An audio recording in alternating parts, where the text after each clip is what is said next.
Hello जी, कैसे हैं आप सब? ठीक है। आज का व्लॉग देखने से पहले मेरे चैनल को लाइक कर दें, शेयर कर दें और सब्सक्राइब करना ना भूलिए और अच्छे अच्छे कमेंट ज़रूर किया करें। आज का व्लॉग कैसा लगा इस बारे में भी आपने कमेंट ज़रूर करना है। आज हम पहुंचे हैं जी सिटी ऑफ नवाब म्यूज़ियम में। बहावलपुर बरसगीर की दूसरी सबसे बड़ी इस्लामी रियासत है। बहावलपुर की बुनियाद 1727 में नवाब सादिक मोहम्मद खान अब्बासी ने रखी है। बहावलपुर 20,000 मुरब्बा किलोमीटर पर मुहित बहुत बड़ी और अमीर मुस्लिम रियासत थी। म्यूज़ियम में एंट्री के लिए दो गेट हैं, एक तो लाइब्रेरी का गेट है और एक म्यूज़ियम का गेट है। वो बंद था तो हम लोग लाइब्रेरी के गेट की तरफ से एंटर हुए थे। और आपको एंट्री से पहले इनकी टिकट्स लेने पड़ती हैं। 20 या 30 रुपए में आपको टिकट मिल जाता है।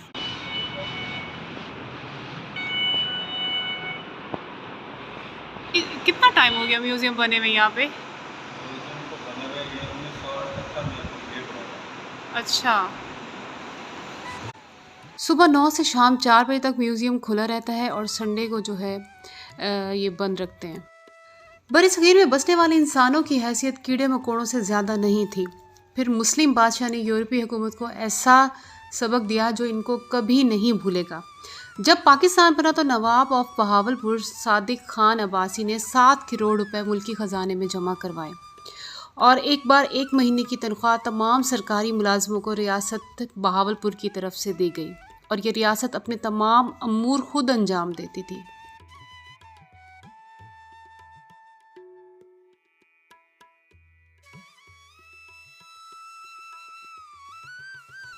नवाब साहब ने अपनी बेशकीमत गाड़ियाँ कायदे आज़म को तोहफ़तन पेश की और इसके अलावा बहुत सारी अपनी अच्छी मालियत की कीमती गाड़ियाँ जो है पाकिस्तान के बहुत सारे काम जो है सरअंजाम देने के लिए पेश की उन्होंने। म्यूज़ियम की मेंटेनेंस बहुत अच्छी थी, हर चीज़ बहुत सफाई से और अच्छे तरीके से रखी हुई थी। इसके अलावा हम लोगों ने कुरान पाक देखे जो कि बहुत बहुत ज़ईफ़ थे, बहुत टाइम पुराने हाथों से लिखे हुए और इसके अलावा सराइकी ज़बान में मुख्तलिफ़ ज़बानों में लिखे हुए जो कि पढ़ने वाले के लिए भी आसानी है और समझने के लिए भी आसान थे। तो माशाल्लाह बहुत खूबसूरत ये सराइकी ज़बान में जो है लिखा गया कुरान पाक है और इसके अलावा पर्शियन में था और इसके अलावा और भी बहुत सारी ज़बानों में कुरान पाक जो है वो लिखे हुए थे और यहाँ पे जो है मौजूद थे।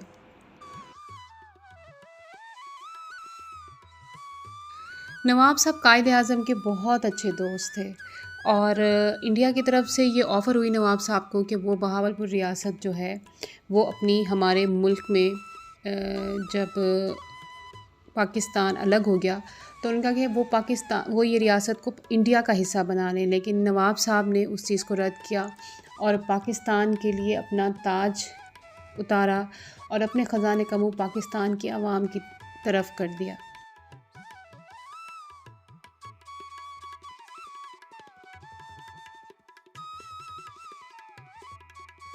म्यूज़ियम की इस गैलरी में इतनी पुरानी पुरानी और यादगार तस्वीरें हैं और आपको आपके टाइम का ही नहीं पता चलता कि कैसे गुज़रता है। हर एक तस्वीर की एक अलग स्टोरी है, अलग कहानी है, अलग याद है उसकी, तो आप बिल्कुल खो जाते हैं। नवाब साहब ने कायदे आज़म का बहुत साथ दिया, बहुत ज़्यादा अपनी खिदमत पेश की, अपनी माली इमदाद बहुत ज़्यादा की पाकिस्तान के लिए और पाकिस्तान के लिए दिल खोल कर ख़र्च किया। कौमी तराने के खालिक हफ़ीज़ जालंधरी को भी वजीफ़ा रियासत ऑफ बहावलपुर की तरफ से मिलता था और इल्लामा इकबाल को रियासत की तरफ से माली इमदाद दी गई थी और इसके अलावा तालीमी इदारों के लिए वजीफ़ा रियासत ऑफ बहावलपुर से मिलता था। पाकिस्तान बनने के बाद 10 करोड़ रुपए पाकिस्तान के ख़जाने में इमदाद के तौर पर पेश किए गए थे।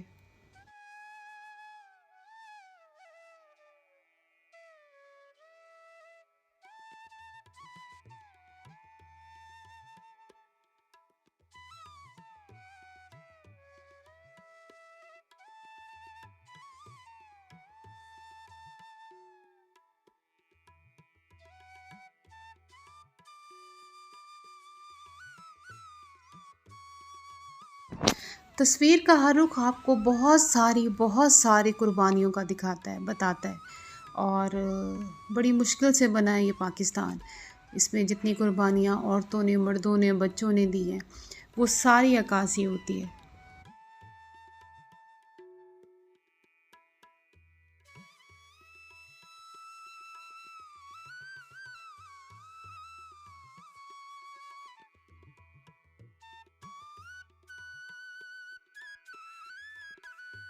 बहुत सारे तालीमी इदारों का इल्लामा इकबाल ने नवाब साहब के इल्म में ला के उनके लिए वजीफ़ा मुकर्रर करवाया।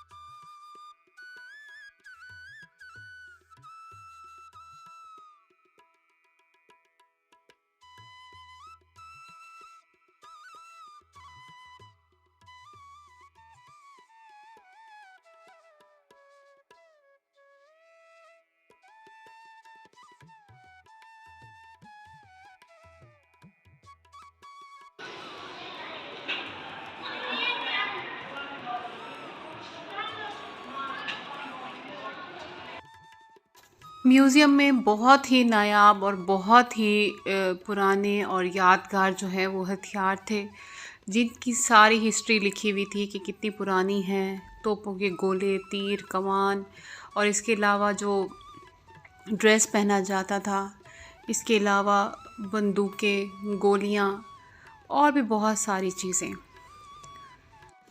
रियासत ऑफ बहावलपुर ने पाकिस्तान के लिए बेइंतहा खिदमतें की हैं, बेइंतहा माली तौर पे भी, और अपने दिल को बड़ा खुला रखा, बहुत बड़ा रखा, मुहाजिरीन के लिए जगहें दी। नवाब साहब 3 साल की उम्र में अपनी रियासत के नवाब थे और रियासत बहावलपुर के आखिरी अब्बासी हुक्मरान भी थे। इंतहाई ज़हीन, बहादुर, सखी और मुहिब वतन थे। पाकिस्तान से इतनी ज़्यादा मोहब्बत थी कि अपनी हुक्मरानी भी इन्होंने छोड़ दी। नवाब साहब इंतहाई असूल पसंद इंसान थे, और इसी के साथ ही इनका पूरा जो नाम था वो ये था कि जनरल नवाब सादिक मोहम्मद ख़ान अब्बासी साहब। और नवाब साहब इंतहाई निडर इंसान थे। नवाब साहब किला ड्रावर में 29 सितंबर 1904 में पैदा हुए। ये अपने वालिदैन की इकलौती औलाद थे। इनके बहन भाई और नहीं है, ये अकेले थे। अपने बच्चों को ज़रूर लेके आए म्यूज़ियम, उन्हें अपनी हिस्ट्री के बारे में बताएं। जो लोग नहीं आए वो लोग भी ज़रूर विज़िट करें। बहुत ही खूबसूरत चीज़ें, बहुत ही खूबसूरत पिक्चर्स थी। हर चीज़ की एक अलग कहानी है, हर चीज़ अपनी कहानी खुद बताती है। इसी के साथ ही नवाब साहब जो हैं ब्रिटिश इंडियन आर्मी में भी ऑफिसर थे। हर चीज़ खूबसूरत तरीके से तैयार की हुई, जो चीज़ें, जो बर्तन उनके इस्तेमाल में थे, और जो चीज़ें, पत्थरों से जो काम लिए जाते थे, और हर एक चीज़ में महारत झलकती है कि बनाने वाले ने कितनी खूबसूरती से, कितना अपने फ़न में माहिर होकर वो चीज़ बनाई है। और मैं बड़ी हैरान हुई ये देख के कि पत्थरों से ही औज़ार बनाए जाते थे, पत्थरों से ही ज्वेलरी बनाई जाती थी, पत्थरों को शेप में कट करके उनको नोकदार बना के उनसे काम लिए जाते थे। तो ये बहुत कितनी ज़हानत वाली बात है और कितनी महारत वाली बात है। आर्मी ऑफिसर होने के साथ साथ वो तालीम भी अपनी लंदन में हासिल कर रहे थे। नवाब साहब के पास दुनिया की कीमती गाड़ियाँ थीं, और इनमें से 75 गाड़ियाँ अब भी हैं। नवाब साहब सारी गाड़ियाँ इस्तेमाल नहीं करते थे, इनमें से कुछ जो उनको पसंद थी गाड़ियाँ वो इस्तेमाल करते थे। नवाब साहब गाड़ियों के अलावा बग्गियाँ भी इस्तेमाल करते थे, और जो इनकी ज़ाती इस्तेमाल में बग्गी थी वो डायमंड और गोल्ड से जो है उसकी कुर्सी बनाई गई थी। गाड़ियों और बग्गियों के अलावा नवाब साहब के पास जो है एक बहरी जहाज़ भी था अपना ज़ाती, और इस बहरी जहाज़ को नवाब साहब और उनकी बेगमात और उनके करीबी दोस्तों के इस्तेमाल में लाया जाता था। एक और मज़े की चीज़ वो ये है कि जब पाकिस्तानी रुपए के लिए गारंटी मांगेगी तो नवाब साहब ने गारंटी दी, और उस वक्त $1 की वैल्यू $1 के बराबर थी। नवाब साहब की हुक्मरानी के बाद जब इन्होंने पाकिस्तान के लिए अपनी कुर्बानी दी, हुक्मरानी छोड़ी, तो पाकिस्तान ने इनका नवाब का टाइटल भी बरकरार रखा, और इसके अलावा इनको पाकिस्तान से बाहर और पाकिस्तान के अंदर जो प्रोटोकॉल इनका था वो भी बरकरार रखा। नवाब साहब इंतहाई रहम दिल इंसान थे। इतना यानी अगर ये कहीं सफ़र पे जाते थे या कहीं हज और उम्रे पे जाते थे तो अपने मुलाज़मीन से माफ़ी मांग के जाते थे कि कहीं मेरी वजह से किसी की दिल आज़ारी हुई हो तो मुझे माफ़ कर दें। ये ना हो कि मेरा वो अमल कबूल ना हो जो मैं हज और उम्रे पे जा रहा हूँ, या फिर मैं लंबे सफ़र पे जा रहा हूँ तो क्या पता मैं ज़िंदा वापस आऊँ या ना आऊँ। तो आज तक इनका जो मुलाज़मीन हैं उनके वो, या पाकिस्तान में बहावलपुर में इनकी जो औलाद हैं वो सब आज तक इनका ये अमल याद रखती हैं और याद करके रोते हैं। नवाब साहब इंतहाई असूल पसंद इंसान थे। इस वाक़ये से पता चलता है इनकी असूल पसंदी का कि इनके बेटे से कोई बहुत बड़ी गलती हो गई और लोग कंप्लेन लेके आए नवाब साहब के पास कि जी आपके बेटे से ये इतनी बड़ी गलती हो गई है तो इसे सज़ा दीजिए। तो नवाब साहब ने अपने बेटे के लिए जो है गोली मारने का हुक्म दिया, जो कि फिर बहुत सारे लोगों ने इस फ़ैसले को तब्दील करने की दरख्वास्त दी, जिसकी वजह से इनका बेटा जो है उनकी जान बख्शी हुई। फ़ैसला करते हुए कभी भी रिश्ते को उन्होंने नहीं देखा। नवाब साहब ने हमेशा असूल पसंद और इंसाफ से जो है काम लिया, क्योंकि नवाब साहब ये जानते थे कि एक बेहतरीन माशरे के लिए एक बेहतरीन इंसाफ जो है ना वो बहुत ज़रूरी है। नवाब साहब की मकामी बीवियाँ इनके ख़ानदान में से भी बीवियाँ थीं, लेकिन 2 बीवियाँ जो कि अंग्रेज़ थीं वो भी इनके निकाह में थीं, जिनमें से एक ब्रिटिश बीवी ने जो है वो इस्लाम कबूल कर लिया था, जिसका नाम फ़ातिमा रखा गया। और इन बीवी की जो नवाब साहब के साथ बेइंतहा मोहब्बत थी कि उन्होंने मरने से पहले वसीयत की कि मेरी कब्र जो है नवाब साहब के बिल्कुल साथ होनी चाहिए। ये जो बग्गी है ये 1950 के बाद इस बग्गी को इस्तेमाल नहीं किया, और ये बग्गी जो है ख़वातीन के लिए इस्तेमाल की जाती थी, और इसकी जो कंडीशन थी वो इस वक्त भी इंतहाई बेहतरीन थी। लकड़ी और इतनी पायदार और इतनी मज़बूत और इतनी अच्छी कंडीशन में। मज़ीद म्यूज़ियम में हर चीज़ का ख़याल रखा गया है, हर चीज़ को बहुत सफाई से उसको ख़याल रख के रखा गया है। और यहाँ पे ये बैजिस थे जो बहावलपुर की तरफ से, की रियासत की तरफ से दिए जाते थे, और इसके अलावा यहाँ पे मेडल्स थे। नवाब साहब की जो ब्रिटिश बीवी थी जिनका नाम फ़ातिमा था, जिन्होंने इस्लाम कबूल किया, उनकी आखिरी ख्वाहिश का एहतराम भी किया गया, जिनका मकबरा जो है नवाब साहब के साथ बनाया गया।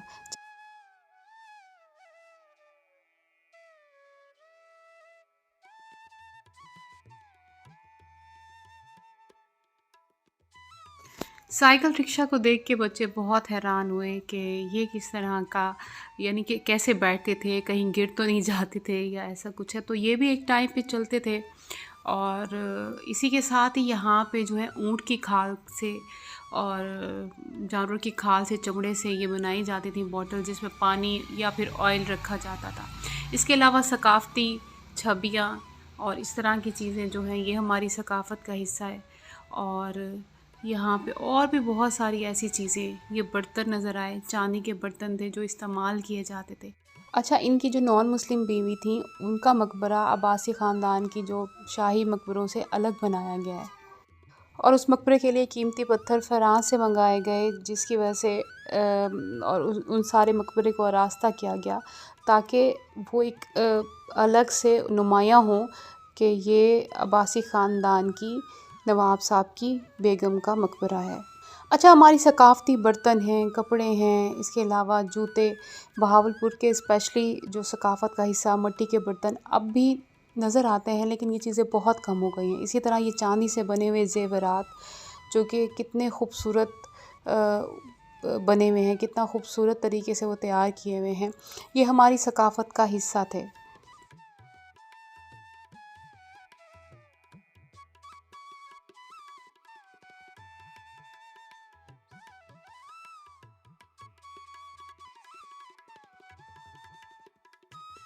वक्त के साथ हर चीज़ बहुत आसान हो गई है। पहले टाइम में लोग कितनी मेहनत करते थे, किस तरह हाथों से ये सारी चीज़ें तैयार करना, अब भी करते हैं। चोलिस्तान जाएं और छोटे शहरों में अब भी बहुत मेहनत की जाती।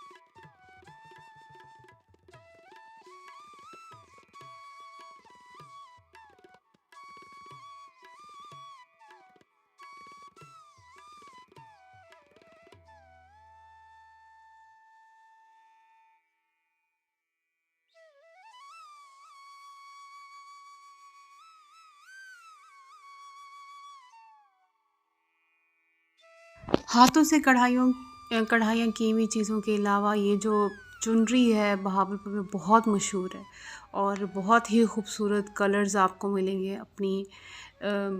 इतनी वैरायटी है चुनरी में, और किनारी का काम और हाथ की कढ़ाइयों के काम बहावलपुर में बहुत मशहूर हैं। बहावलपुर के खुस्से बहुत मशहूर हैं। ये देखिए कितना खूबसूरत लिबास है ये, यहाँ पे खुस्से हैं और चोलिस्तानी लिबास है जो हमारी सकाफ़त का हिस्सा थे। नवाब साहब आम से आम आदमी का ख्याल रखते थे और यही वजह है कि अब तक लोगों के दिलों में वो बसते हैं। कायद-ए-आज़म की वफ़ात के बाद नवाब साहब ने 2 महल अपने 12 एकड़ पर जो मुहित थे कराची में, वो फ़ातिमा जनाह साहिबा को तोहफ़तन पेश किए।